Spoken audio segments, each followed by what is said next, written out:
Welcome to Film at 50, a podcast that celebrates semi-centennials in the world of cinema. I'm your host, Brian Rowe, and I'm very excited to welcome Molly Gutman to the podcast today to talk about A New Leaf, written and directed by Elaine May, released 50 years ago on March 11th, 1971. How are we doing, Molly?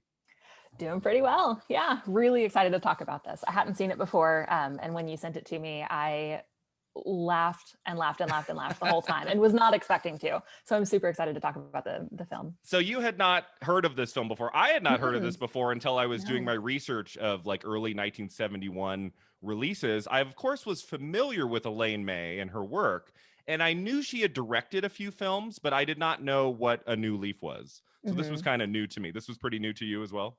Yeah, I didn't know a thing about Elaine May.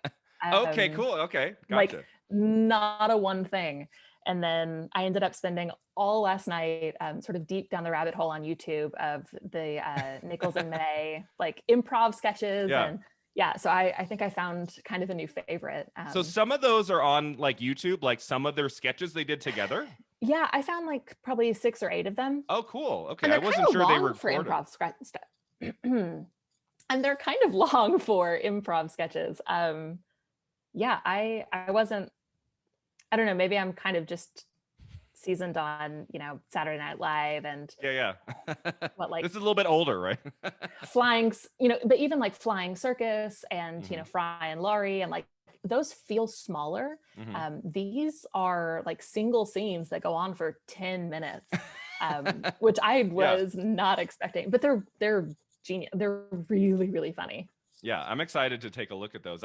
As I said to you before we started recording, I just got Mark Harris's new biography, Mike Nichols, A Life, and it's obviously going to go into the relationship between Elaine May and Mike Nichols. And he was just interviewed on Stephen Colbert, and Colbert asked Mark Harris, like, who was the most intimidating person to interview for your biography of Mike Nichols? He said, Elaine May. Like that was like, because I'm not surprised to hear that. She's in her late 80s now, and he needed her really to tell the story of Mike Nichols.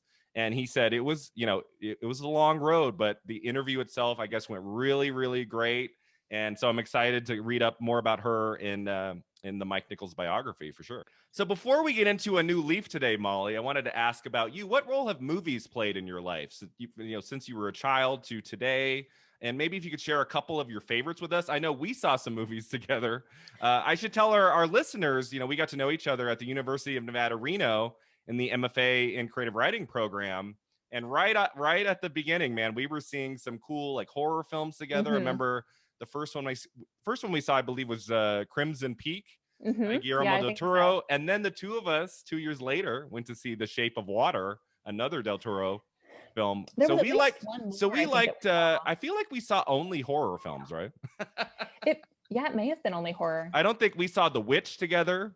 We were like the only 2 people in the theater for A Cure for Wellness, which came and went. That's the one. Nobody knows what that movie is, and we loved it. It was fantastic. No. Well, and like the trailer seemed so interesting, and I thought, my husband's not going to want to see that with me. Like he and I love movies, but like that particular sort of aesthetic of like not the thing that we share. And so I was like, he's not going to want to see it with me. I know that Brian sees weird movies with me. I'm going to have to call up Brian. We're going to have to, so yeah, just about any sort of really strange movie that came out while we were in. Yeah. We wouldn't have to say anything. We would just like lock eyes, and we would both know what we were thinking. Do you remember the last movie we saw together? It was in early 2018. Okay. So I remember that we had dinner afterward, but I don't remember what movie it was. So that was The Shape of Water. That's where we had dinner. Okay, yep, that's after. Right. But we saw one more, and it was A Quiet Place. Remember A Quiet Place? Did we see A Quiet Place together? Yeah, we were in a big group. There were like 5 of us. Yeah. Okay. We were like right on the cusp. I think we were like right on the cusp of like doing our final, written portion of our exam. So we were really kind of nervous. And then we go watch this movie where it was such a stressful time. I just kind of like blocked it out. Yeah, April 2018, ladies and gentlemen, was a stressful time for me and Molly right before our examinations for our MFA in creative writing.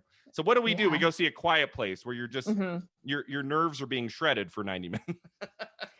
Well, and I think the lack of sort of big noises in that was really fun to say. I think the lack of sound in that movie was part of what made sort of ratcheted up the tension so much. But then it was also, on the other hand, kind of cathartic to watch somebody just kick monsters' asses for the last 20 minutes of the film. Oh yeah, because we were so stressed. Yeah, when you finally see by the time you pull the shotgun out, you're like, no, we got this. I understand now. That last shot was so great when she cocks that thing, and you're like, oh my God, that was, and then cut to black. We don't stay. We don't go into an epilogue. We're out. That was such a great way to end that movie. And the sequel was supposed to come out. The sequel, Molly, was supposed to come out on Friday, March 20th, 2020. And they had the premiere and everything. And the reviews were coming out saying how great it was. And then 6 days or something like that before it came out, they canceled it, pushed it to September. And it's still, it's not, I don't even think it has a release date still, a year later. So there are people in this country, critics and people who actually saw it before COVID really hit and we all got, got put under lockdown. So by the time the movie comes out again, maybe we'll be in a place where we can see it together. That can be our next one. That would be great. I would love that. So, movies for you, Molly, before we met, when you were younger, what role did they play in your life? What are some of your favorites? I didn't grow up in just a super sort of movie loving house. We watched a bunch of comedies. Okay. And nice. I actually watched a lot of animation, even sort of when I was older than maybe the age at which I should be I still watch animation. I love Winnie the Pooh is still what I put on when I'm sick. There are new animations that I think are just wonderful and so full of heart and very, very brilliant. Hilda on Netflix is one of them. It's based off of a graphic novel. So there are, let me write I don't know, I'm a cartoon. You should. It's great. It's very peaceful. If I'm feeling sad, I put it on so that I can continue to feel sad, but in a positive kind of way, like a sad happy. So I really still like cartoons a lot. When I started to kind of figure out what kinds of voices and tones were really interesting to me as a teenager, I liked the kind of wacky,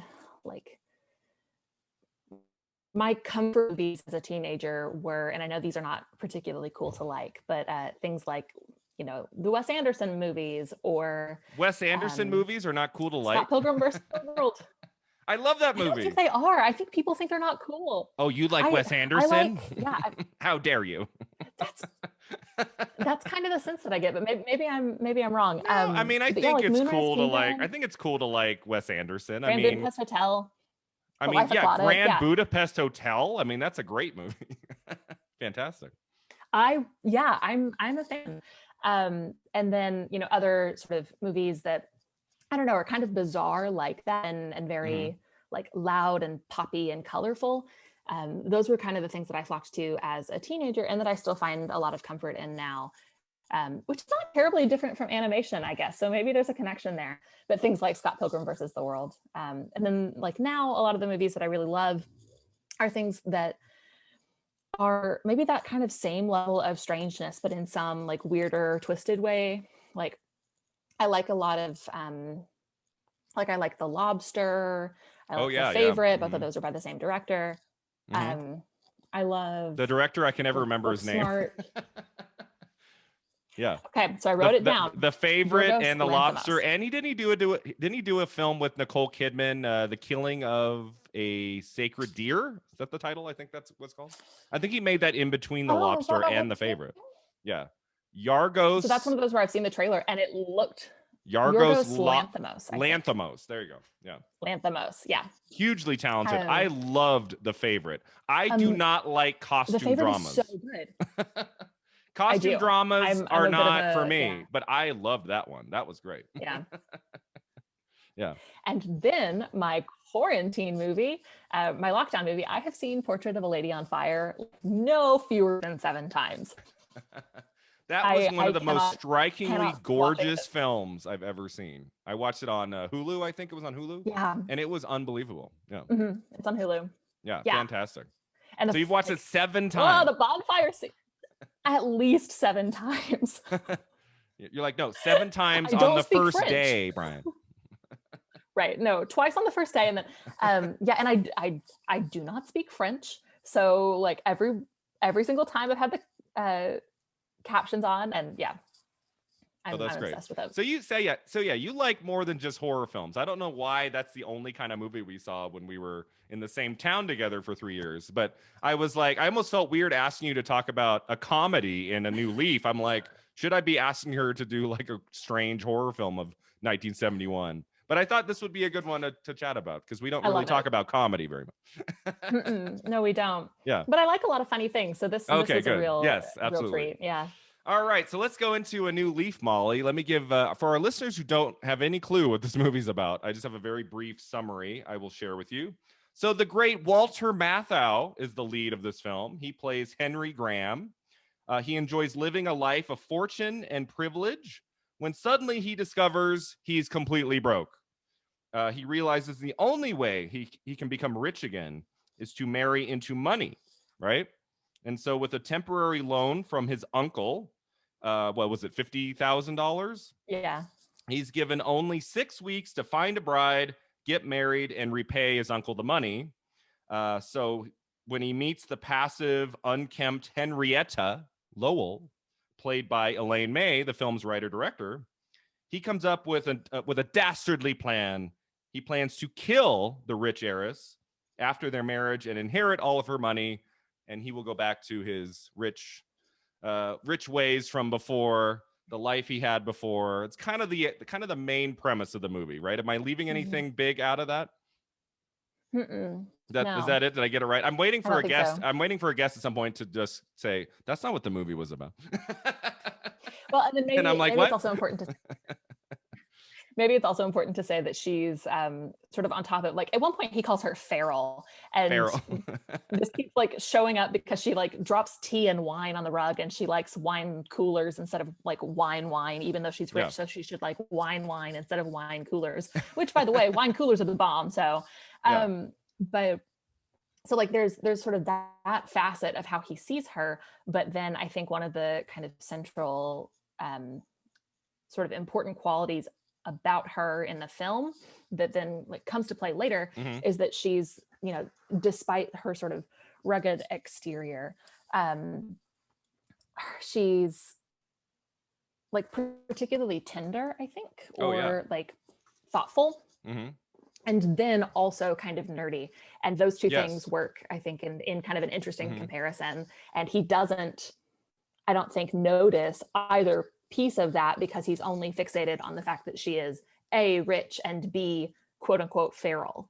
But then I think the thing that sort of eventually draws her to him is that he's able to kind of see those like other qualities that he just completely skated over at the beginning. Oh, absolutely. And her nerdiness like pays off in the story too. Like as we'll get to, the New Leaf, you know, the title of the New Leaf, right? There's a payoff to that at the end, which we'll get to, and I'll be doing the spoiler alert when we talk about that, because I feel like we have to talk about the ending to this movie, which I found really interesting. Absolutely. All right, so before I ask you what your thoughts on the film, I wanted to share some trivia notes, some background about the movie. I know you did a little bit of research too. I did, yeah. But it's kind of some interesting things here, which I'll get to. So the film is based on a short story called The Green Hearts. I don't know why she didn't call it that and called it something different, but it's Elaine May, and she can do what she wants. The story was written by Jack Ritchie. This film marked one of the first times a woman wrote, directed, and starred in a movie. Right, so we just talked about this actually with Catherine Fusco from the University of Nevada, Reno. We just recorded an episode a few weeks ago, Molly, about a film called Wanda, directed by Barbara Loden, which also came out around this time, which was one of the rare films around this time, written, directed by, and starring a woman. But in the 70s, I mean, it's still hard today, and it's still, the numbers are not as high as they should be today. But in the 1970s, almost everything is directed by a man. Right. It was very unusual, especially for a studio film. Wanda by Barbara Loden was like this little independent film made for very little money that didn't even really get a major release of any kind. A New Leaf was a major studio film starring one of the big box office stars of the time, Walter Matthau, and it's written by and directed by a woman. So that was unique for the time. You did not see this very often. Right. So that's something we'll definitely want to talk about, right? Because I mean, that's a voice you weren't seeing in cinema around this time. The 70s are thought of as one of the best decades for movies because it's like this cool in between. Like now, after the introduction of the MPAA rating system in 1968, like filmmakers can show nudity, they can do cool things. They're not restricted in any way. But the blockbusters haven't come in yet. That starts with Jaws and Star Wars in the later part of the 70s. So like 70 to 74, like you're just seeing filmmakers do what they want, tell the kinds of stories they want. It's not about just making money. They can be artists and tell really cool stories. And so it is kind of saddening to me, like the amount of great stories we could have gotten from women in the early 70s that we just didn't. So to see something like A New Leaf is really important. Right. And that goes to this, and that goes to this day, of course. I mean, I feel like they just released this, a few weeks ago, they released the nominations for the Golden Globes. And we had 3 women nominated for Best Director out of the 5, which has never happened before. That was astonishing to me. That was fantastic, right? So things are getting better. But in the early 70s, for someone like Elaine May to get the chance to direct a movie for a studio is really important. All right, so and then all the I was going to say, and then all the drama that you're going to talk about sort of in trivia later, but like that it was sort of this momentous thing, and then there was just a ton of like studio production drama that which is still a thing, by a man, probably would not have happened in the kind of like back and forth that occurred. Yeah, that was a really I mean, filmmakers had more freedom in like the early 70s, and I think that a lot of them do now, especially filmmakers now who make films for studios. But there was still behind the scenes drama. Don't get me wrong. Oh yeah, a lot of these movies, and this one for sure, which I'll get to here. So we just lost the late great Christopher Plummer. Just passed away. I don't know if you heard that. Yeah. That's the actor Elaine May wanted for the lead of this movie. Did you know that? No. She wanted Christopher Plummer. This would have been just a few years after The Sound of Music. So he was an actor. He was working from like the early 60s to just year and a half ago, he was in Knives Out. So he's been in, he's been a working actor for like 60 years. She wanted Christopher Plummer for the role of Henry, but I think she was kind of forced into getting a bigger box office star. And so she went with Walter Matthau, who I guess around like 1970, 1971 was like the number 7 box office star. Wow. So he was in the top 10, and the studio probably pressured her a little bit, like, no, let's get a bigger name than Christopher Plummer. And so that's, I think, how Walter Matthau came to be in this. Now, having watched the movie, I can't really picture Plummer in this. Like, it feels very much suited to Matthau. So I think it worked out. I can imagine a version. So I just keep sort of fast forwarding to like the research that I did about how the production of the thing went after they filmed it. Anyway, knowing, and I'm sure that you'll get here, but knowing that May seemed to want a sort of bit of a darker movie, a longer movie, but also one that had, a couple more murders in it, and sort of like talked about misogyny more than this version does. I can imagine a like Christopher Plummer version of Henry that then plays a lot darker. And even though it would still obviously be, ultimately a dark comedy, and it is like still a very dark comedy, I can imagine a darker version of it with Christopher Plummer as Henry, but it would be like a totally different tone, I think, than what Matthau brings to it. Yeah, Matthau, I wrote in my notes, like this might be him at his most like handsome and dashing.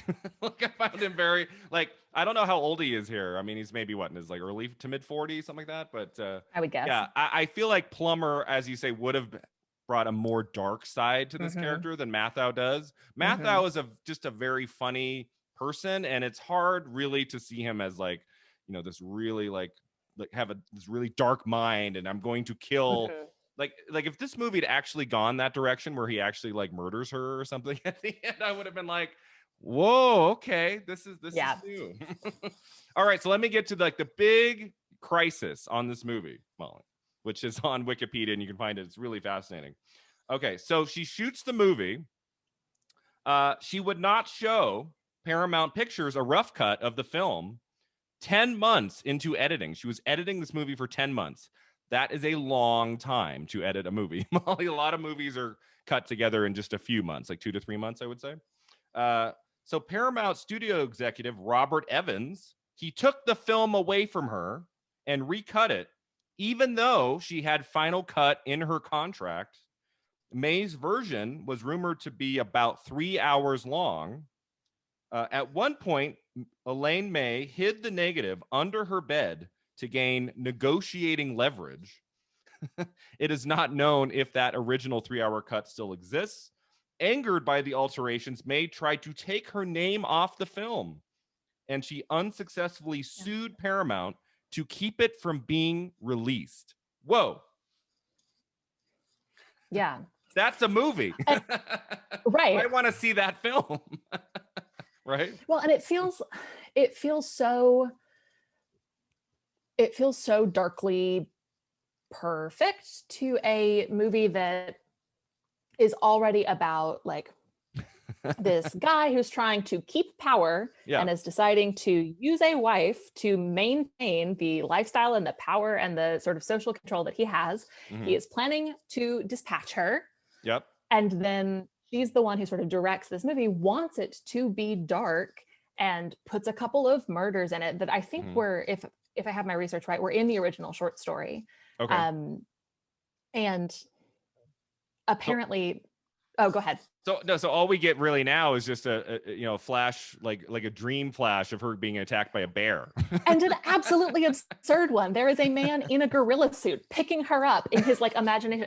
And it's like Mystery Science Theater computer music, which doesn't show up anywhere else in the movie. Yeah. So it's this kind of like absurd darkness that I'm sure was present in the original cut. And it's hard to speculate, but it feels like the original version, May's version, was so much darker, and this turned it into more of a romp than it would have been. Yeah. And so it feels like a movie that's already about functionally misogyny, then like getting taken away from May is like, of course it did. Art imitating life a little bit, like in the case of like what happens to this movie after it's shot is kind of crazy.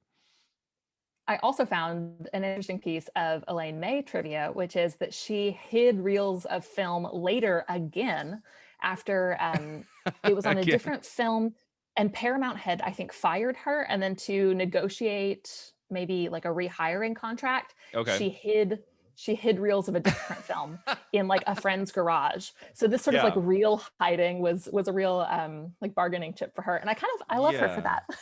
So she only directed 4 films. So crazily, after reading this story, you'd think that they would, like, nobody would have let her make a movie again after what she went through after A New Leaf. But 1972, a year after A New Leaf, she has another movie called The Heartbreak Kid, which is a huge like financial success, big movie.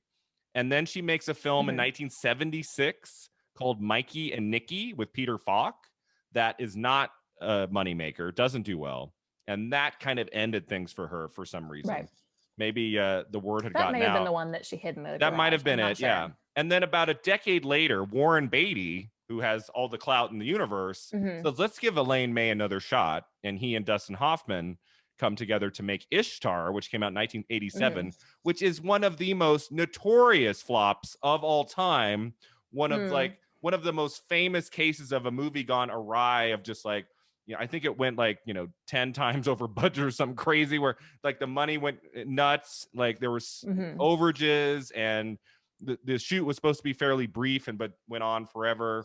And then it opens to like $1 million or something and just goes like nobody saw it. So that effectively ended her directing career after Ishtar in 87. But as we'll talk about at the end, she did go on to, write some screenplays, and she actually was nominated for an Oscar twice. So, it's funny. It's like her only kind of like successes in directing were A New Leaf, at least critically, and then The Heartbreak Kid the following year. But yeah, she had there was some drama, and it's like this annoying thing. Like you read this, you're like, ugh, of course. So we're going to give, the studio movie to a woman. And then there's all this drama, right? And then we're going to take it away from her at the end. You can see the executives that, like, oh, well, there you go. We gave a movie to a woman, and she hid she hid the footage under her bed. Don't do that again. And that just, it makes me mad, because it's like, gosh, what, like, I understand the frustration if she's 10 months into editing. I mean, at a certain point, Molly, you have to show the film. You can't just hold on to it for 5 years. You can't release a movie like this 3 hours. That, I don't know. I don't know if you, like, I think there was a way for there to be a compromise here. Like, cut it down to 2 hours, 10 or something. Find kind of a compromise. So I think maybe Elaine May did some things at the time that she shouldn't have, but for them to just take the movie away from her, recut it without her in the room when she has final cut in the contract, that's not good either. So there you go.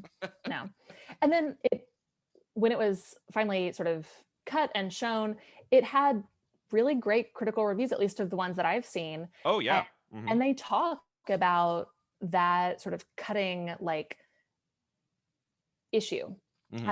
Like all of the sort of turmoil that the film as an object or an artifact went through. And I'm glad that the film has really good reception sort of any version that finally made it out. At the same time, it feels like just sort of another like pluck against it, that the version that is getting so much sort of critical attention, the version that is released, and then that manages to be a fair success is not the one that she seems to have. I mean, obviously not the one that she had the sort of vision of, specifically because she tried to remove her name from it. And so she's still getting like clout as having been the hand behind this movie, and then also in front of the camera.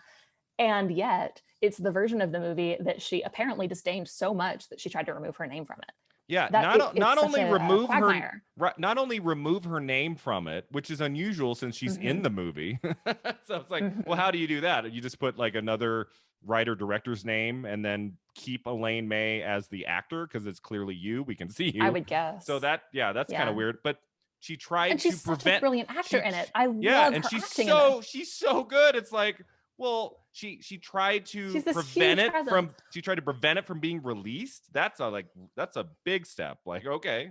And that was never something she would have won, right? But especially as a first-time director, that wasn't going to happen. But so yeah, I'd be curious. I tried to find, like, has she been interviewed about this movie in the last 50 years? I could not find anything like where she was quoted about it, or I would love to know, like, in the decade since, like, does she still feel that way about it?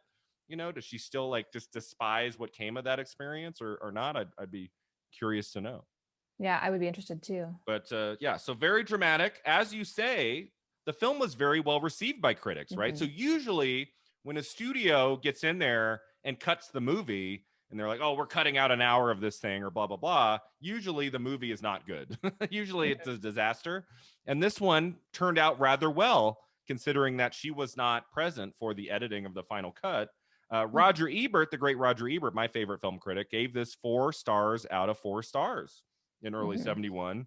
And as of today, the film's Rotten Tomatoes score is 100% fresh. No, there is no negative review on Rotten Tomatoes today. So that's kind of crazy. So people like it. I like it. It is so funny. I laughed the whole way through it. Just giggled the entire time. Yeah, I have to say, Molly, I've watched, this is now the 7th 1970 release that I've watched for the podcast of a film I had not seen before. And there's so many just like weird, like the word I keep writing down is strange. Like I've seen like of the 7 films, I want to say at least 3 or 4 have been comedies, and they're all like a little offbeat, strange, surreal. They don't have a lot of urgency, but there's like this kind of weird behavior with the characters that I've really come to love. And I think this film, especially, and most of these films I've looked at so far, are kind of precursors to Harold and Maude, which would come out at the late part of 1971. Like the work of Hal Ashby, I'm like starting to get a flavor of him in a lot of these stories. And as I said, like this film was not just critically acclaimed; it got nominated for stuff. This film was nominated for the Golden Globe for Best Motion Picture comedy or musical of the year, which is pretty fascinating since this came out in early March, right? So that means the movie had staying power for like a year, like before it was actually nominated for that. And it got a Best Actress nomination for Elaine May for a Golden Globe for comedy in a comedy or musical. May was such a good job. I'm really happy that she got the nomination for this, like for acting, because she is really a standout in this. And then she was also nominated for the Writers Guild Award for Best Comedy Adapted from Another Medium. She would lose that award to John Paxton, who won for the movie Koch, Kotch, another 1971 film starring Walter Matthau.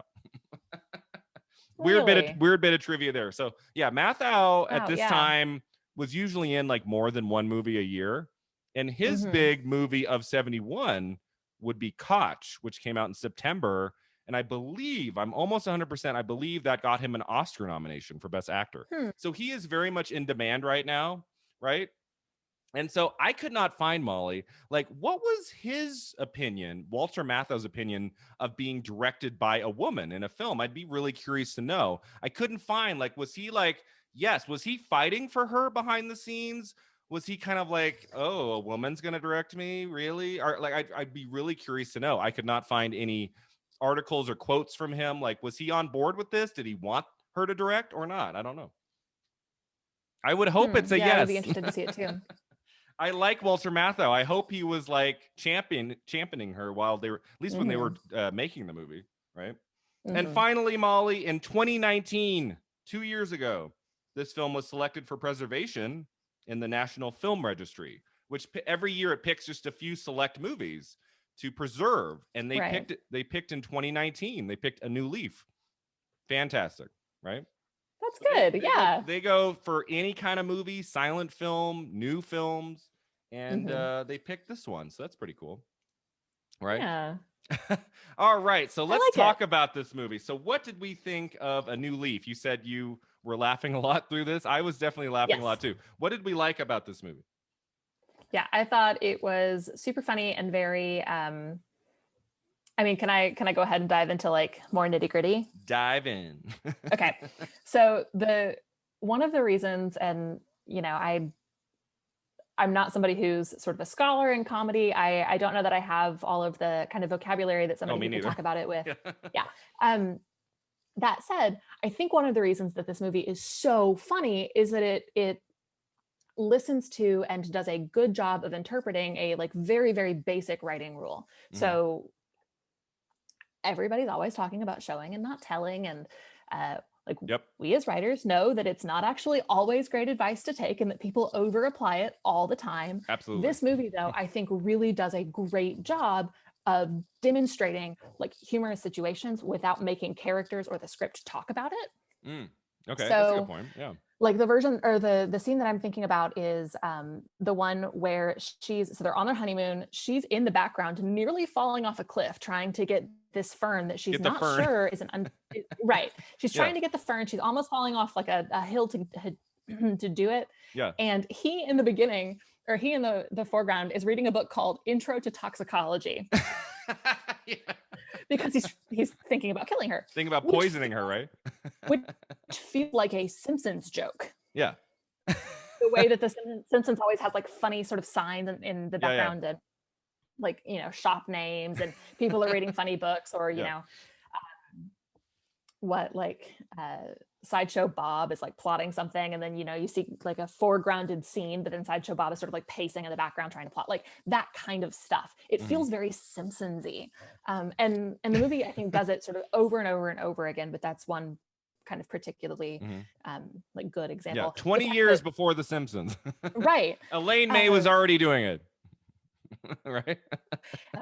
And then also like the sort of recurring like carbon in the engine joke, where like it starts with sort of this car issue, and then the fact that the car breaks down is I think there's a single line in the script about it. Sort of he's driving her home from the party where she spills tea on the floor. The car breaks down, he opens it up, he says there's carbon in the engine, and then like they get sort of marooned together. and that's how they like, Yeah.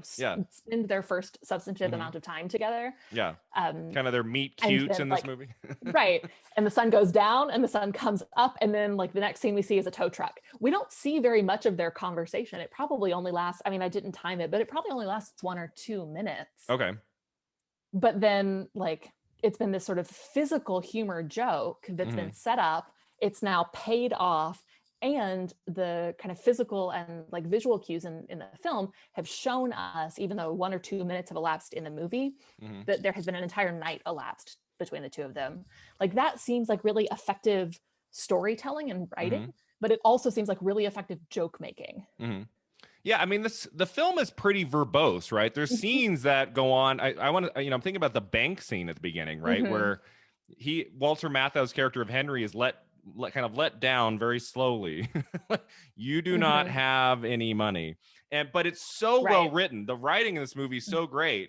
I don't really think of this as a very like visual kind of comedy for the most part. It's a lot of kind of behavior and dialogue. The scene where he proposes to her is maybe my favorite scene of the movie. It's so hilarious. His just like, it's almost like he's about to throw up. He's just like, so there's like all the, and she's just sitting there like, at one point he tells her to just hush. He goes, "Oh, will you just hush?" And she's like, "What?" And he goes, "I just mean I'm ahead of myself." Yeah, no, that. And she accidentally pours the wine on the carpet, and then he's like, "We can do that around here." And then he pours the entirety of the wine out of it, and the look on her face, she's like, "Oh my God." But it's just so like wonderfully awkward, right? It's like she should know that he is not being like incredibly truthful to her at this moment, but it kind of works because she's a character we can kind of understand her thought process here, and clearly not someone who a lot of men are like lusting after, right? She's like a specific kind of woman in this movie. Even though I feel like a lot of men would love her because she's so beautiful and so charming and hilarious. But yeah, she's supremely pretty, even in this with her sort of like big glasses and she's doing the thing of trying to make her look uglier than she is, even though she's beautiful. Right, and it's like Anne Hathaway in Princess Diaries all over again. But I would say that scene also has kind of a physical comedy quality to it because he's proposing in glass. He says like that's right. He steps on the glass glass down, and he's like, and she goes, "What's wrong?" And he said, "I'm just kneeling in glass." I'm just kneeling in glass. Even that sort of opening moment where we think we're in a hospital, and then we learn that what the two lab-coated people are diagnosing is the car. Like. Yeah, the way this movie opens is hilarious because you think we're like it feel like we're in like a hospital, right? Like there's like it's even got the beep. You feel like you feel like they're operating on like his loved one or something, and I'm like, oh, this is kind of an unusual way to open the movie. Like what? And he's so somber and like very stern about it. She keeps cutting to him in close up, and he's kind of looking like, and you hear the beep beep beep, and you're like, oh my God, is this like his loved one dying or what's going on? And this is car. It's his car. There's just carbon in the engine. And then that was a good fake out. That was a good fake out. The way she cut, like the way she framed that scene and cut it together. I'm assuming she cut that. We don't know, right? Right. So I would argue that a lot of those kind of like physical cues or like visual humor or sort of humor by literally showing visually and not telling by including it in the dialogue is all sort of part and parcel with the writing, that those two pieces are working very, very, very well together. And that part of their success is that there is not always like a perfect overlap, that sometimes one is working on another level while it trusts, say, the writing to carry on some other kind of conversation. Yeah, and that is also part of like the excellent writing of the film. Yeah, I really, really enjoyed this. I was thinking while watching, I'm like, so I've watched 7 films of 71 so far for the podcast, and the 2 best by far are the 2 that were directed by women. So what does that say, right? More films directed by women, because this and Wanda are by far the best, I think, of the ones I've looked at so far. Yeah, right. I love the casting. I mean, I think, as we said, I think Plummer would have been solid in this, but I just find even, a more evil version of Walter Matthau to be very charming. And he has some like nice chemistry with her in this movie. I really like them together in the frame when they're just talking. Like I really am enjoying myself. I think they work off each other really well. And like the directions this movie goes in, kind of unexpected. The whole idea of the fern and the way that pays off, I was like emotionally kind of invested in that last scene. Like I was like not tearing up, but like, oh my God, like I was actually feeling something at the end, which I don't often feel in a comedy, in a romantic comedy. Right. I thought, I thought Elaine May pulled that moment off really well too. I think one of the things, I don't know, I keep thinking about it from a writing perspective. And then I also keep thinking about how this was a short story first. Yep. Written by a man. To me, right. It feels to me like a short story. It feels very short story-ish. Not 3 hours long. What I think, right.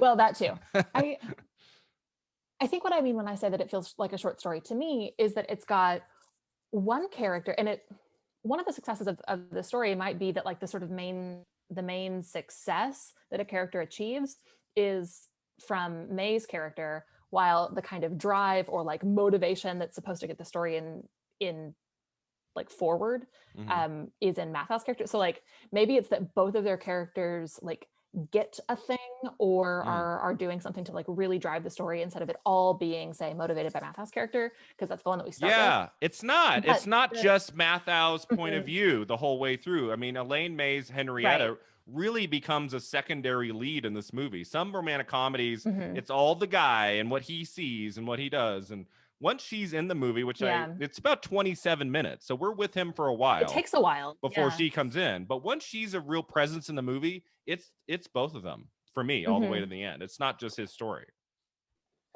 Yeah. Right. Exactly. And the thing that makes it feel like such a short story to me is, or that I think would signal, even if I didn't know that it was a short story, that it might be based off of something that exists on the page, is that it does this. I learned it in a very technical phrase from one of my first writing teachers, the novelist Michael Cardos. He calls it the thing and the other thing, which is like somebody's trying to accomplish a thing, and then there is this other thing that is in no way related, that when it sort of bisects this first line, like then the story kind of comes to life. Okay. And so I would say the other thing is like the fern discovery, and the thing is dude needs a wife for money. And those two things are not related, but sort of in their like relationship on the page, a story comes out. And that's, I think it's more interesting because they're not both tied ultimately to the same person. Like one thing is sort of magnetized to one character and the other thing is magnetized to the other. I think of the only thing going for this movie was it's about him trying to off his rich new wife, and that was the only really plot thread all the way to the last scene. I don't think it would work as well. The unusual inclusion, and it would be a lot darker. Yeah, it would be darker too. So like the unusual inclusion of this fern that she discovers, that she sends off to, I think it's the University of Michigan, right?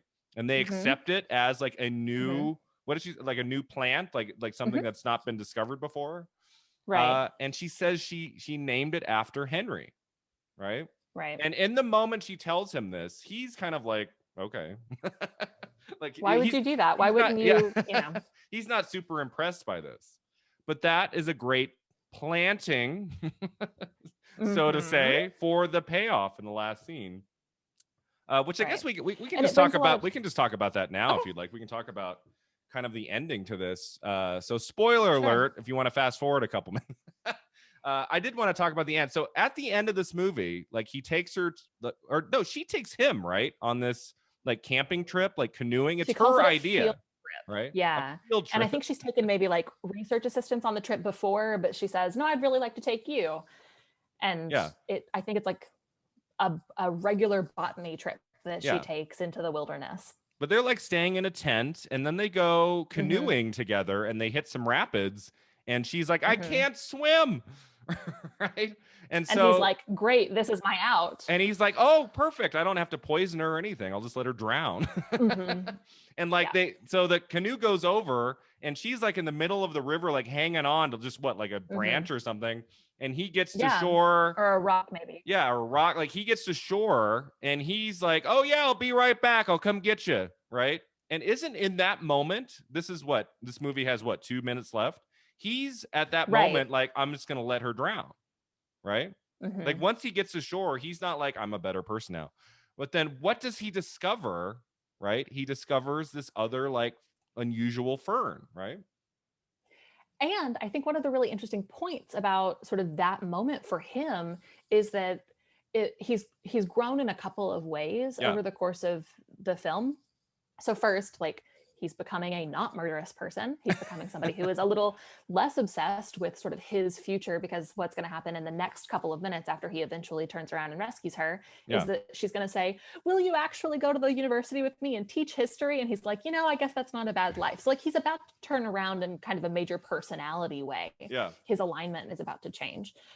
But I think the other thing that's sort of that's been set up and is now coming to fruition at that point in the movie is that he like speed memorized a whole bunch of botany stuff, and he keeps trying to like bring up, Mendel and the peas, or Mendel and the peas. And so like, and at some point he's talking with her, it's during the proposal when he's talking with her and he's like using the wrong word for, Homo sapiens. And like, he's very, very bad at this, but he's trying to cram it so that she thinks that he's interested in what she's interested in. By the point that he turns around and sees the fern that she has just identified, he is now at least a like competent enough observer of botany that he's able to at least think that he's spotted the same fern that she has. So he's sort of unwittingly taken on a lot of knowledge that he only wanted to pretend to have taken on. Yeah, that's so a like good point. He's learned on top of like having learned. You know what I mean? Yeah, but he comes to the conclusion at the very end there, like, maybe I do kind of care about this person. Maybe a life with her as a married man, teaching at the university, which I love that line that she says, we can grade our bachelor's in history. Yeah, he's got, can you imagine? Oh, he's got a bachelor's in history. He's got a bachelor's in history. I'll just get you a job at a university. You can teach. Yeah. It's just like that today, right, Molly? Yeah. She says to him, we can grade our papers together in the study. I know. How romantic, right? How romantic. Get their glass of wine and sit next to each other on the couch and grade their paper. Yeah. But yeah, I will say I have done that with my husband. Have you done for teaching? And I have. It's not bad. It is kind of quite a nice experience. I bet it would. Yeah. Especially if you have just a little bit of wine. Yeah, my guy, I don't think he wants to be in the house like when I'm grading, because it's so boring to him, the idea of it, right? But it makes me think of like one of the most romantic scenes in film for me is the scene in A Single Man, where they're not grading papers, but he and Colin Firth and his boyfriend, played by Matthew Good, are just sitting together reading books like on the couch, and just like, that's hot, just enjoying the silence while they read. And I'm like, oh my God. And that came out in 2009, right when I was just like really just coming out of the closet after it's just been a couple years, 3 years. And just imagining like that experience with a man, just to sit with a cute guy and read. Yeah. So it's kind of the similar thing, like grading papers with somebody, there is something kind of romantic about that. So at the end, right, he says to her, like, maybe I will go teach. Like, maybe it's not so bad. Like he's starting to like maybe entertain the thought of becoming a teacher. And so he saves her and they walk off, and the last shot of this movie is gorgeous. It's like you see the sun, like the way she framed it. And there's like flare. There's like this flare and this brightness. And then the music that comes on is just so lovely. I'm like, okay, I did not expect the movie to end like that. I had a bit of like a... Yeah, I was like kind of emotionally invested. I was like, oh my gosh. I was too. And I was like, I wonder, was that the last scene of her 3-hour cut? You know, like looking back now, like after 3 hours, is that how it ended? I mean, I don't know. We'll never know, I guess, unless we have access to like a screenplay or something. But so yeah, I really like that end. So spoiler ends now. We will not talk about the ending anymore unless we do, and then we're sorry. What do you think the theme of this movie was, Molly? Like from a thematic, like what was Elaine May, you know, already in early 70s, she's made a name for herself on the stage, and she's a great writer, and she finds this short story. I'm going to make this my directorial debut. I'm going to invest 2 years of my life in this. What was she trying to say with this story, do you think? Like, what was she trying to do?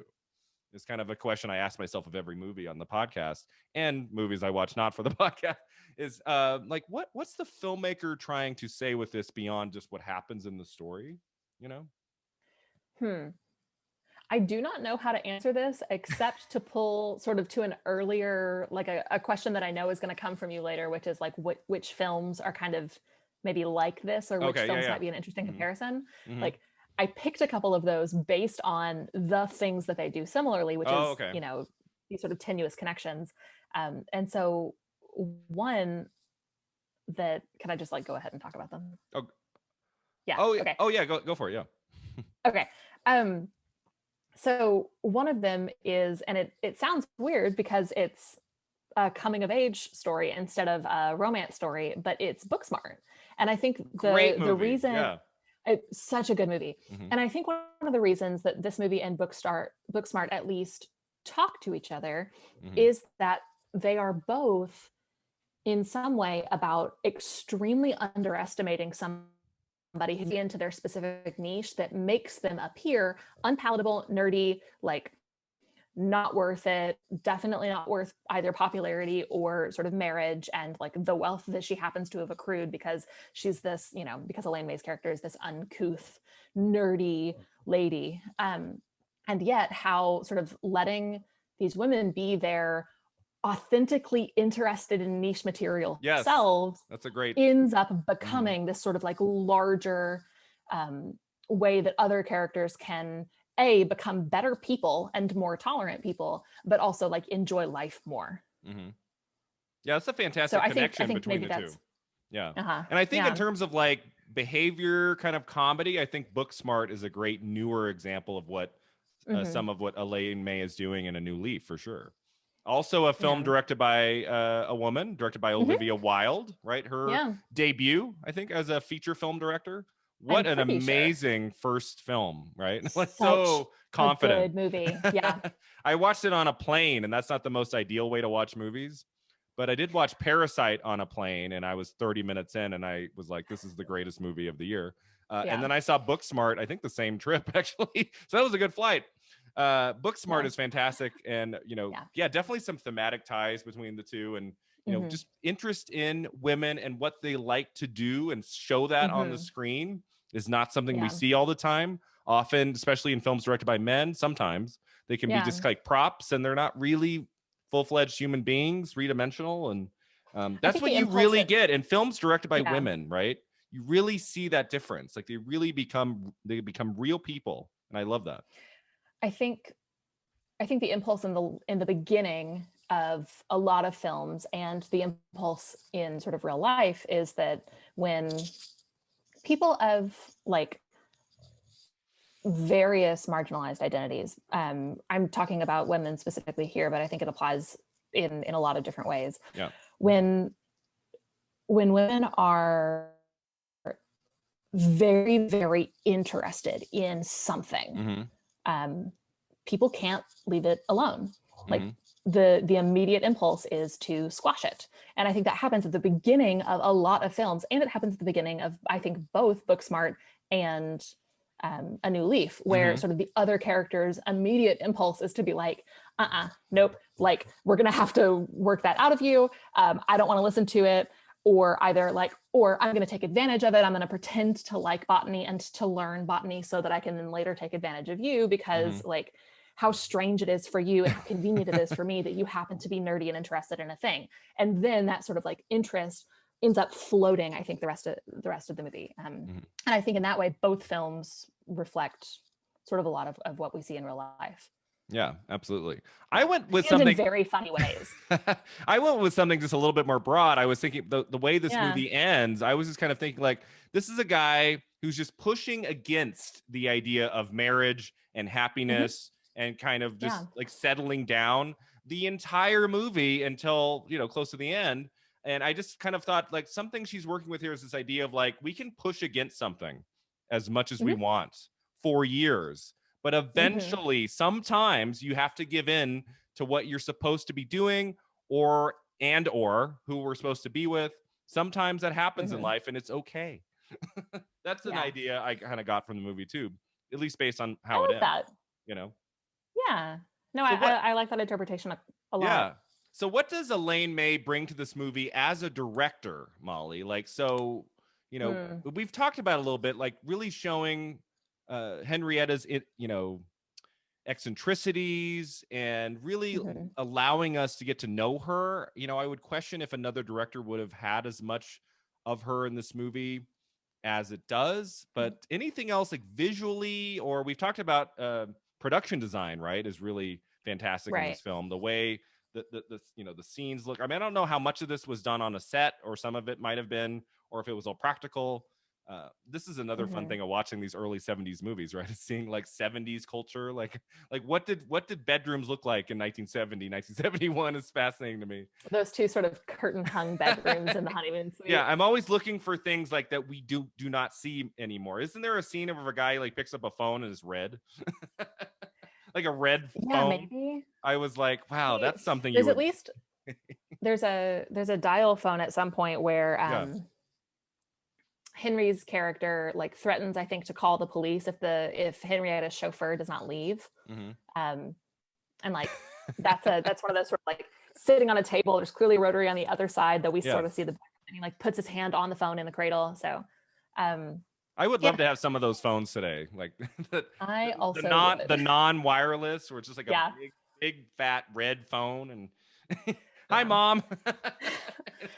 Like no longer here. But as a director, you know, I mean, visually, there's nothing really striking in this where I'm like, wow, she's really doing something interesting with the camera. I mean, it's mostly, you know, except for that very last scene that you already talked about. I think that one's interesting. The last scene is interesting. The way she stages the canoeing adventure of it, you know, toppling over, and the way he's just like walking around until he finds the fern, and she's just like holding on for dear life, like help. Like the way that's all put together. When they get back from the honeymoon, where I think Henry's butler, who I would probably call sort of the moral center of the film, like he is aware from the very beginning that Henry is not on a marriage plot, he's on a murder plot. And part of that is because Henry says like marriage at the very beginning too. And Harold the butler is like the first one who hears that. But it's funny because you see that trope a lot. Molly, he says, I'm going to find a suitable woman to marry. Like he actually starts saying murder. Like nice one, Henry. But so Harold the butler knows that from the very beginning, and I think that he's worried for Henrietta the whole time, which maybe is part of the reason that everywhere Henry is at home, Harold is also. Like I kind of feel like he's not only there to be, he calls himself a gentleman's gentleman at one point, not only there to be a butler for Henry, but also there to like keep tabs on Henry and, you know, as much as he can keep Henrietta like safe, or keep Henry's sort of darker impulses away from him, or away from being able to come to light. And at one point when they get home from the honeymoon, Harold is there waiting for them in the airport, and Henry comes down the stairs first, and Harold goes, "Where's Henrietta?" And you can tell like he's worrying that Henry's come back without Henrietta. And you can see me getting like mixed up on all these hilariously similar names.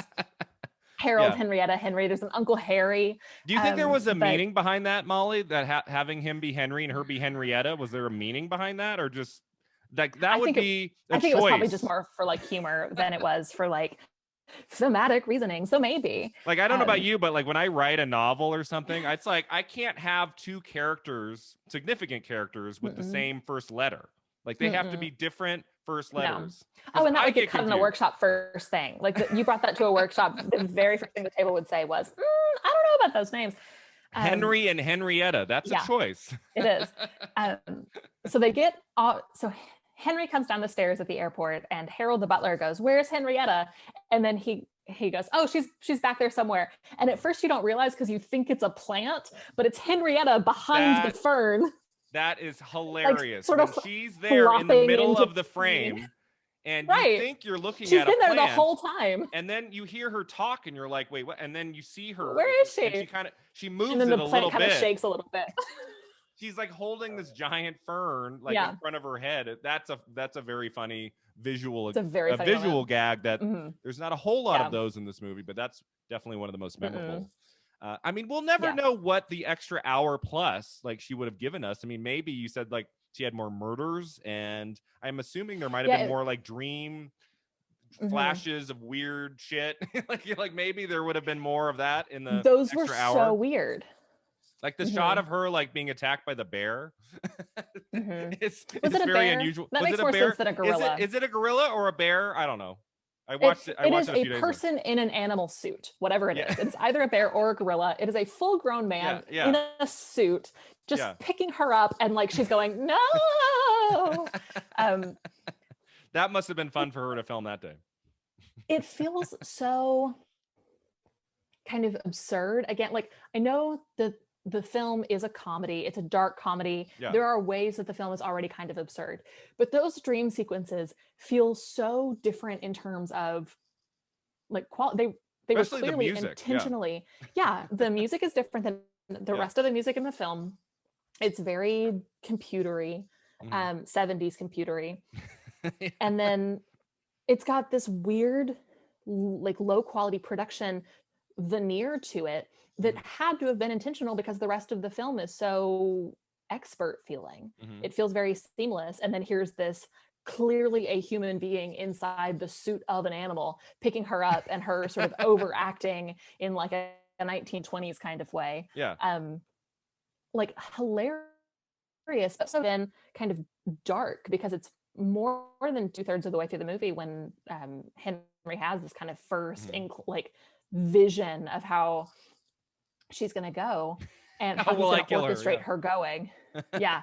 And he's slipped verbally several times up till now, and that feels dark enough on its own. But then when we actually kind of see his vision, it's very in a way it's darker because it's realized on the screen, but in a way it's lighter because it's so absurd and of such a different quality than the rest of the film. And it happens again later. There's a couple minutes later when it does the exact same thing again. He's staring at her, and then he has this quick scene. We hear the same music again. We see her do something. I don't remember. Does it happen again? I just remember that one. It happens once, and then it happens one more time a couple minutes later. They may already be, they may actually already be on the on the camping trip. Oh, okay, the field trip, maybe. I like how the movie doesn't shy away from his desire to kill her. It runs all the way through, and I like how the movie deals with it. Somebody says, he's not marrying you because he loves you. He just proposed to you, and you want to get married on Saturday. Right. This is because he wants your money. And she's like, no, it's not. And and that comes from the lawyer who's been taking her money. So it's somebody who's also so the person who's sort of telling her right, don't let him take advantage of you, is also taking advantage of her and has been working this whole time with her household staff. Yeah. And so he's and trying Doris to talk. Roberts is the housekeeper, which I was not Doris expecting. Roberts, yeah.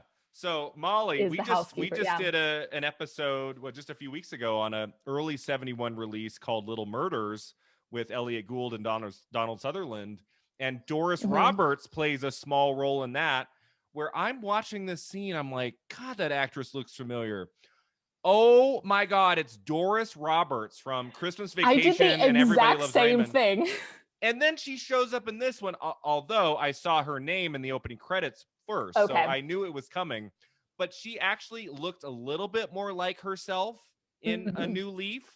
In Little Murder, she has this dark brown hair and does not look like her at all. She's one of my favorite character actresses. I love her in Christmas Vacation, some of these movies. And she's that really fun. We haven't really was... talked about that sequence, like when he gets there and it's kind of like her staff, right? Like Henrietta's like the people taking care of the home, and Doris Roberts is one of the staff, and Henry's not having it, right? He wants them gone. No. Well, and I mean, I feel like this is another place where I would be really interested to see where the sort of extended cut took it. Because in the cut that we have, he comes in, realizes that she is not only being hoodwinked by her entire household staff and being taken advantage of because she's innocent, is, you know, a trope that can cause problems, but also then that she is mismanaging a household. And so he comes in and fixes it for her. Yeah. I would be interested. It seems like that's a very neat moment in terms of making a comedy, especially a comedy about like being taken advantage of and not recognizing sort of ulterior motives. But I would be interested to see if there was any sort of extra texture to that moment or that plot point in the longer version of the film. Yeah. That's definitely another theme of this movie, right? Like being taken advantage of by many people. Like, right. Like, you know, like, okay, this guy's trying to convince me to not marry Henry because he's trying to take advantage of me. And the guy saying this to me is taking advantage. And then you have the people working for her that might be taking advantage. And so it's definitely all over this movie. Does she take advantage of anybody? Does Henrietta take advantage? I feel like she's just a good soul in this movie, right? She's trying to do the right thing, and you know, she hasn't had a lot of men coming after her, and she's like, oh, maybe this is the one. This is the guy for me. She maybe takes advantage of the fact that there will always be another tea or wine to hand to her when she spills the one she's got on the rug. Oh, that's right. But that's about it. That's right, because he spills, and then doesn't he ask her, like, would you like another glass of wine or something? She's like, absolutely. Well, yeah. And I think he's trying also to get her drunk so that she's more likely to say yes. But then he ends up drinking, you know, the swill that he thinks is, you know, beneath him because he doesn't want to propose to her. And it's so like sort of horrifying so everybody's drunk by the end of that. And but I like oh yeah, go ahead. When you were bringing up Doris Roberts and Christmas Vacation, that fern moment in the airport feels very National Lampoon-y. I keep saying like, that's a Simpsons joke, that's a National Lampoon joke, but like it does, it feels very, you know, before National Lampoon and the Simpsons. Before the Simpsons. When did National Lampoon hit the scene? I just read a book about the making of Caddyshack. And, you know, there's a lot about National Lampoon in that. It started as a magazine. I think it was around like the making of A New Leaf when the magazine kind of came into being. And then the first film with National Lampoon in the title, I want to say, was Animal House in 1978. So National Lampoon it may have been. Was starting to kind of come into it. Yeah. So Google's telling me that it was the first vacation movie in '83, but it maybe it was. Oh, was it? House, was it just Animal House? Okay, maybe they added it later or something, but maybe I don't know. Yeah, there's some. That was a very quick Google on my part.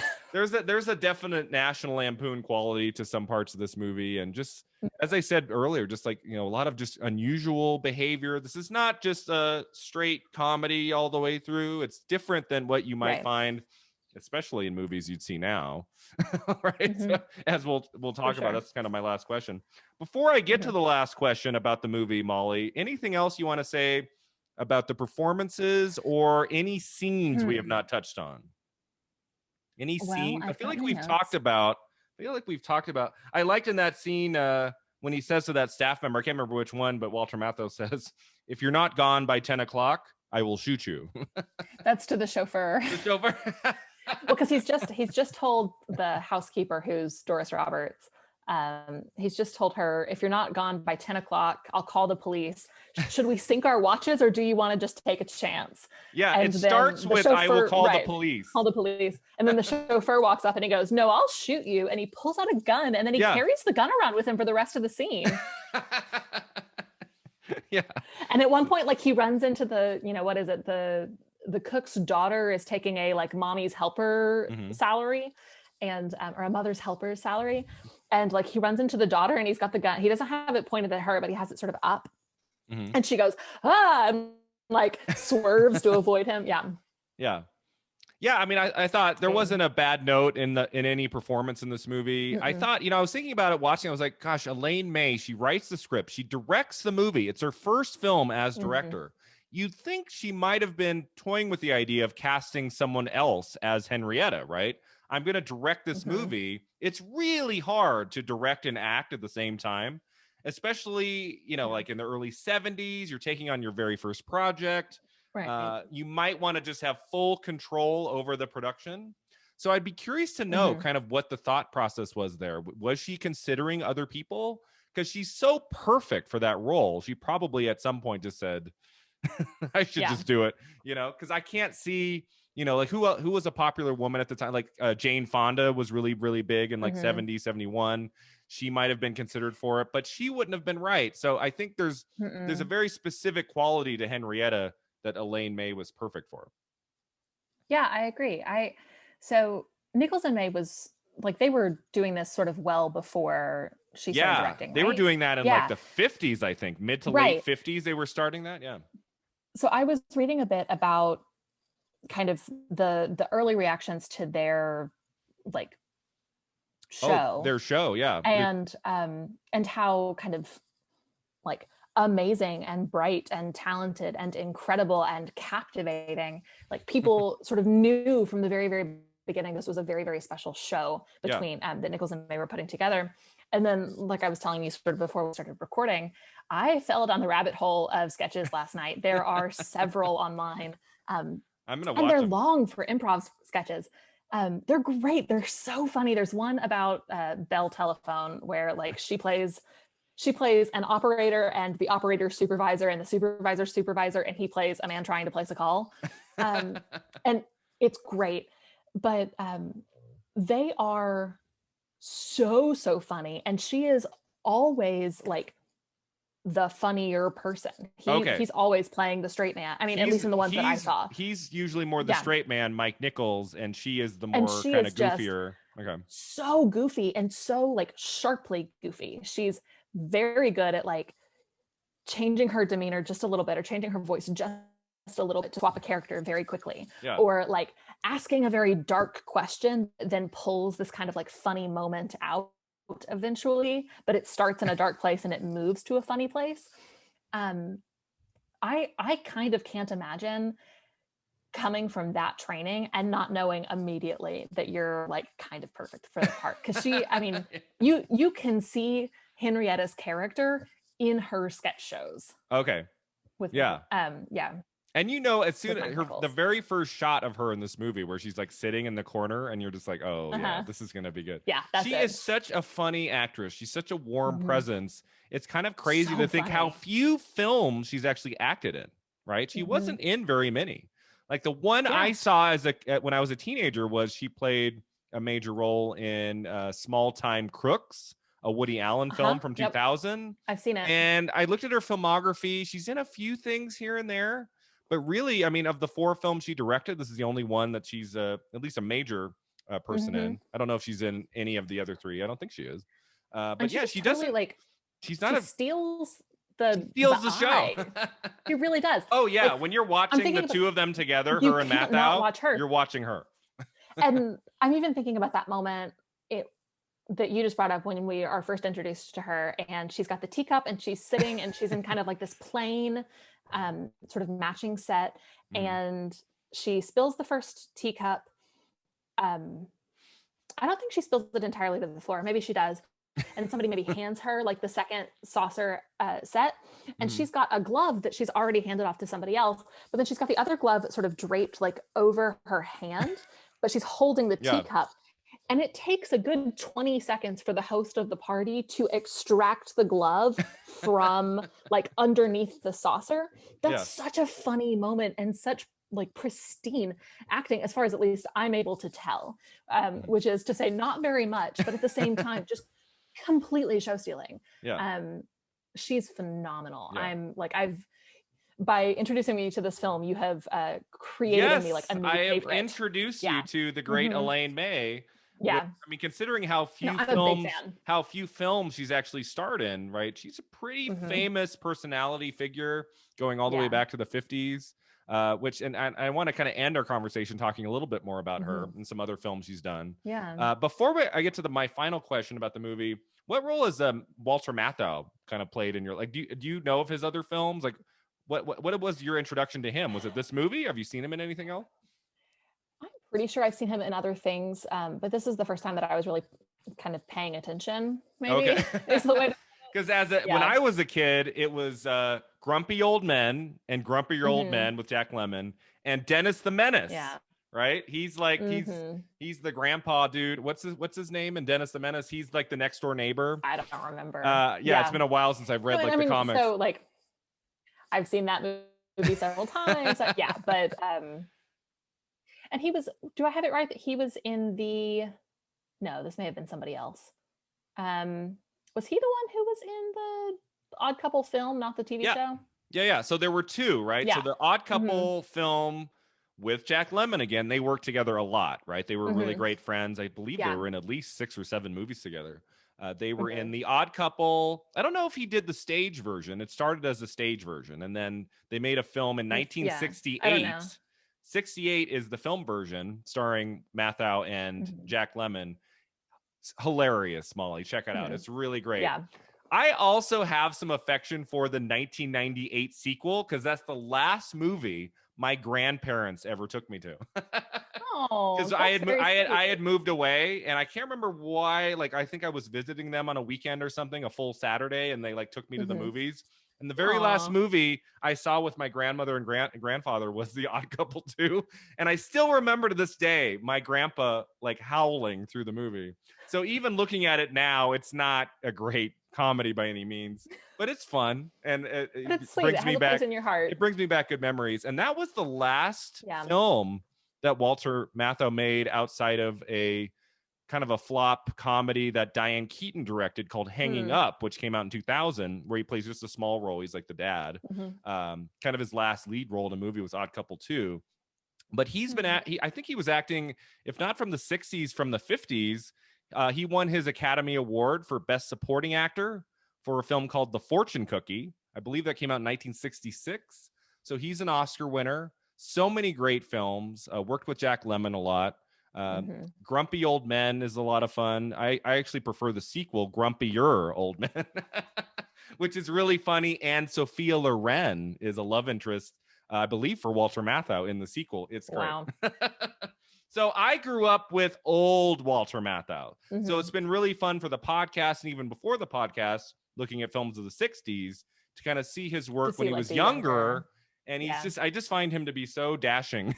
Like I like guys a little bit more outside of the perfect, the idea that we have of like perfection or whatever. Like I find Walter Matthau to be a very handsome and charismatic actor, and he was really great in this. I'm excited to see his Oscar-nominated performance from 1971, Koch, which came out in September. I'm excited to see that one too. All right, so my last question about the movie, Molly, that I ask of each of my guests is, if they were to make this today, kind of looking at this film through a 2021 lens, right? This film was made 50 years ago, released 50 years ago. Like, if someone were to take this story and make it now in our cinematic landscape of today, you talked about Booksmart, which what 2019 that came out, right? So a much newer film. Like, what would a director kind of do with this story now? How would it be different today? So I've already mentioned that I've got like notes on this side of my screen. So while you were talking, which is not surprising for anybody who knows me, while you were talking earlier, I got this sort of brain blast and wrote down Palm Springs. But I don't remember what you were saying when I wrote that down. So I don't remember what my train of thought was about why they would be similar. Is that like for another modern film that could be a double feature with a new leaf, Palm Springs? Yeah, that's a good one. Right. But also like maybe as a way forward to talk about sort of how somebody might do a story like this. Yeah. Like that film feels A New Leaf, not Palm Springs, feels sort of zany, and I say this as a like a compliment. It does not feel polished in that it doesn't feel overly polished. Yeah, it doesn't feel like too smooth. Those sort of strange like vision sequences about her getting picked up by the bear or the gorilla, like those don't fit. And yet the movie is wonderful, and so like I think that it would have to be, if it were done again it would have to be done in some kind of style or through some kind of voice that was also okay with not over polishing, with having sort of these mismatched pieces. And I think that that's harder to find now. I think it's harder to find in fiction. I think it's harder to find in film. I think that the general sort of impulse is to smooth everything over, and not necessarily to tie things up in neat little bows, but to have sort of every piece match in terms of tone and voice and aesthetic and, you know, whatever. And I think Palm Springs does a really good job of being like several disparate things at once, as well as being so freaking funny. Like, hilarious. Yeah, and being more of like a fantasy, but still feeling modern and unique, and it feels allowing for allowing for eccentricity. Right. Like a lot of fantasy set in contemporary times still has a kind of capital F fantasy feel about it. And Palm Springs is just like, we're here, shit's weird, like everything's normal except that it's not. It doesn't feel as like fantasy-ish as I think a lot of what I would be inclined to call like contemporary fantasy, which is sort of bigger than like urban fantasy, because obviously they're in Palm Springs, they're not, you know, somewhere urban. But I'll never forget so I think maybe Palm Springs. The shot in Palm Springs I can never forget is them in the plane going down, and they go and then it just cuts to the wide shot of just explosion. I mean, that's very obviously film connected to Groundhog Day, one of my favorite movies of all time with Bill Murray. This idea of waking up, for sure. You know? But done in a much more contemporary way that allows for behavior to show up on screen, like we see in A New Leaf, right? Well, and like the gorilla scene, or I keep calling it the gorilla scene, but the gorilla. It's probably a gorilla. You're probably right. It's probably a bear. We'll look at it afterward and see which one of us is right. We'll see who's right. That scene to me feels like maybe sort of a partner scene to those dinosaur visions that they get in Palm Springs. Oh, right. Yeah. That then, like, spoiler, that then show up at the end again, even though they're sort of back in reality. And they're like, joke's on you. Reality is that dinosaurs are still walking in Palm Springs. That to me feels sort of very of a piece with these gorilla bear sort of visions. And part of it is the fact that, like, how do you make them fit? The answer is you can't quite. These pieces are a little separate from each other. The story is not polished to a perfect pearly sheen. It's got these sort of edges or these corners. And I really admire that. Yeah. I mean, I think if they were to make this today, I think there would be more focus on like visual jokes, right? There'd be more of that. We get a little bit in A New Leaf from 71. I feel like there'd be more of that. I think there'd probably be like more urgency, a little bit more energy. The movie would, of course, move a little bit faster than it does.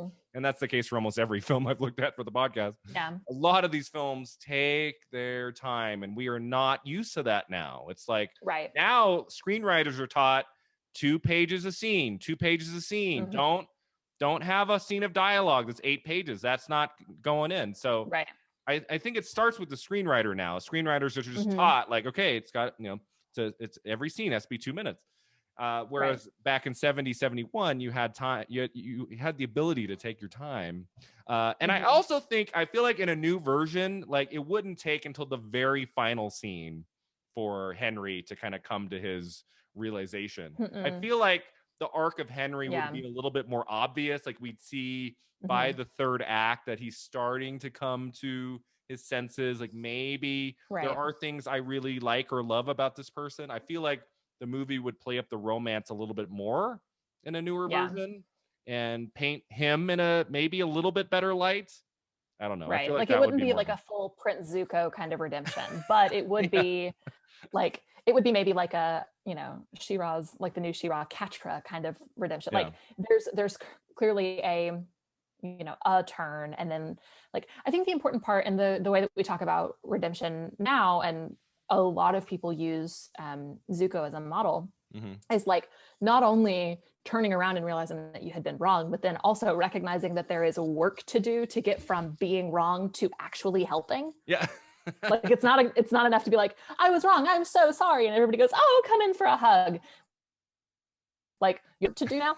And I think that Zuko's character is a particularly good example of it, and Catra does some of it. I don't know that Henry would get that much of a redemption, nor is there necessarily time. There's a reason that those other two things are shows and cartoons. Yeah.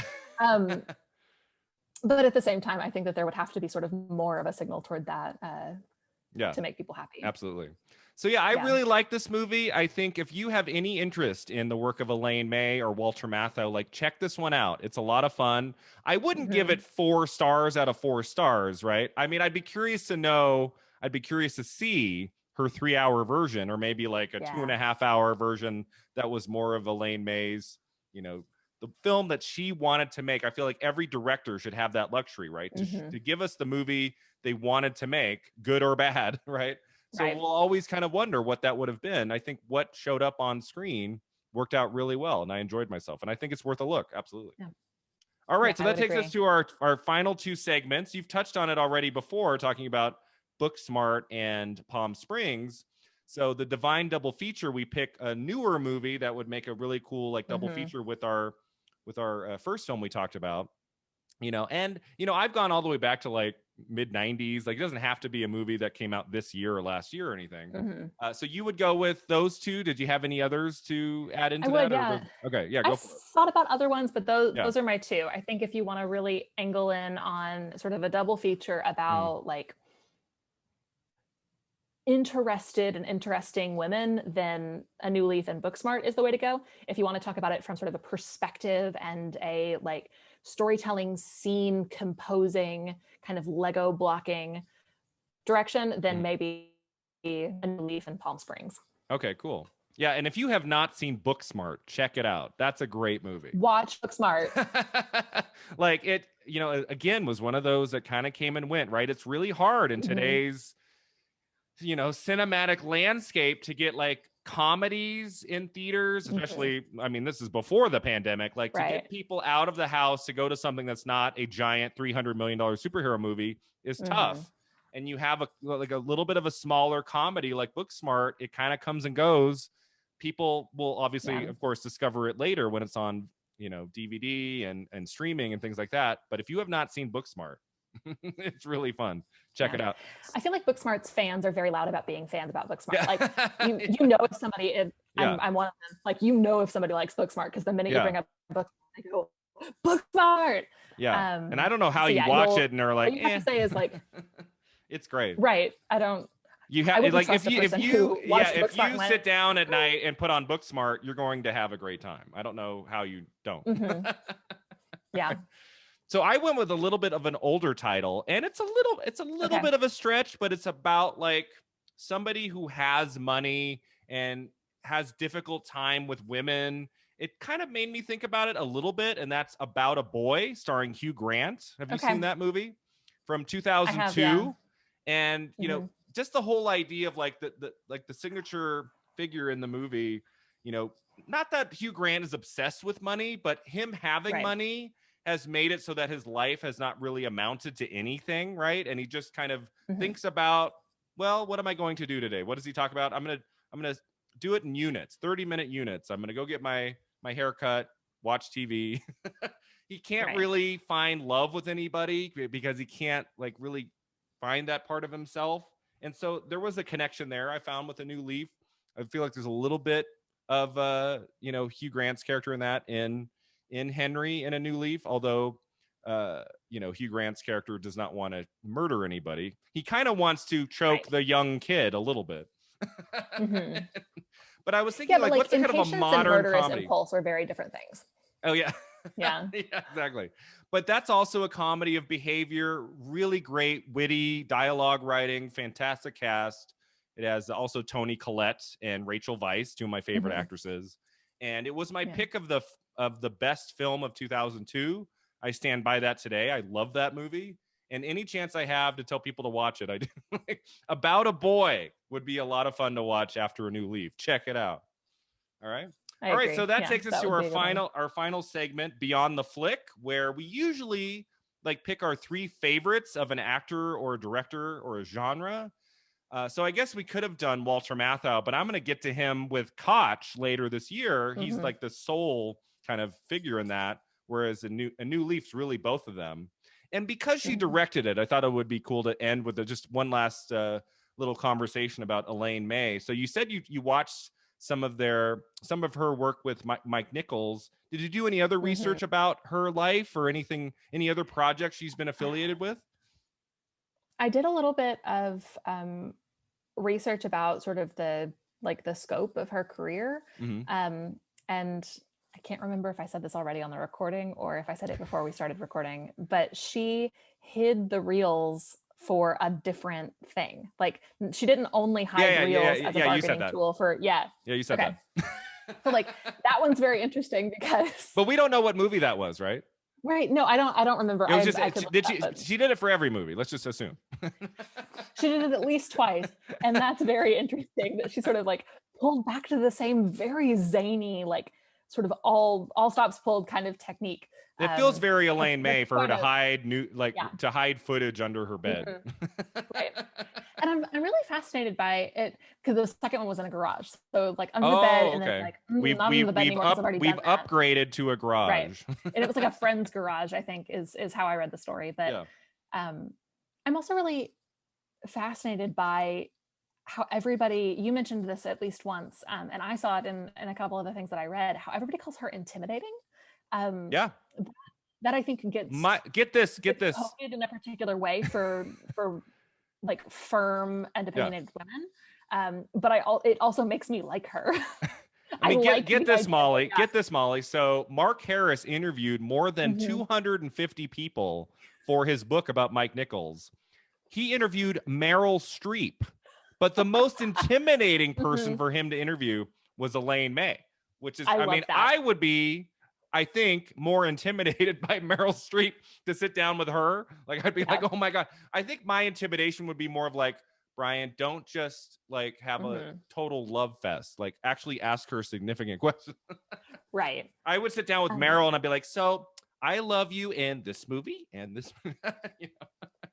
But so 250 people, he found her to be the most intimidating, which is really interesting.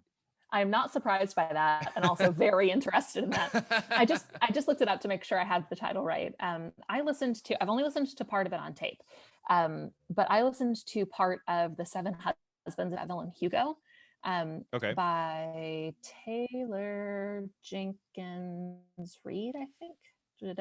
Hold on, sorry. I should have looked her up. Like, does she have a memoir or a book that she's done like audiobooks for? I feel like she's 88. She probably has a memoir of some kind. I wonder. Maybe she has a memoir I can read about a new leaf. Like maybe she's talked about it. Maybe. Maybe she'll have one. But yeah, so I just looked up the title to make sure that I had it right, and I just looked up the author to make sure that I had her right. But so The Seven Husbands of Evelyn Hugo by Taylor Jenkins Reid is a historical novel about basically a journalist who's writing who's writing a biography about like this sort of famous, like old world, very intimidating actress who's done a ton of things and married a bunch of people and, you know, all of that. And every single thing I read about Elaine May made me think back to like the 30 minutes from the middle of that book that I heard. Because a friend was driving me from one town to the other, and she had it on tape and she was halfway through it. So I just listened to it with her and haven't picked up the book yet, but will, because it sounds like what I heard was great. This is a work of fiction, right? Yeah, this is a work of fiction about a fictional actress who everything that I read about Elaine May reminded me a lot of those like 30 minutes that I heard from that book. I feel like there's definitely a movie about Elaine May somewhere. Like I feel like there's I would love to see it. I feel like there's a biopic waiting in the wings about this person. Like I don't know, like who would be the right, you know, writer director for that story. Like maybe Elaine herself will make it. Maybe that'll be her final film. She is 88 years old. She is still with us. Yeah. Walter Matthau passed away, I believe, around 2001. So he's been gone for a while. Elaine May is still with us. So as you pointed out, right, her fame came from that comedy act with Mike Nichols. They broke up eventually and kind of did their own thing.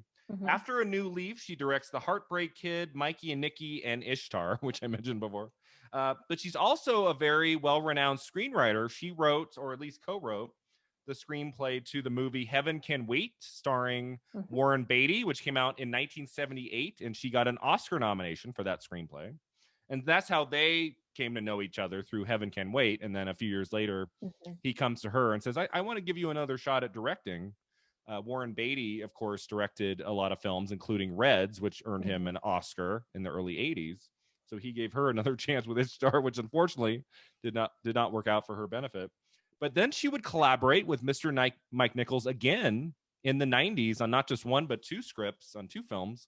She wrote the screenplay to The Birdcage, starring Robin Williams and Nathan Lane, one of my all-time favorite comedies, which will have I just done a bonus episode celebrating that movie's 25th anniversary. That film came out in March of 1996.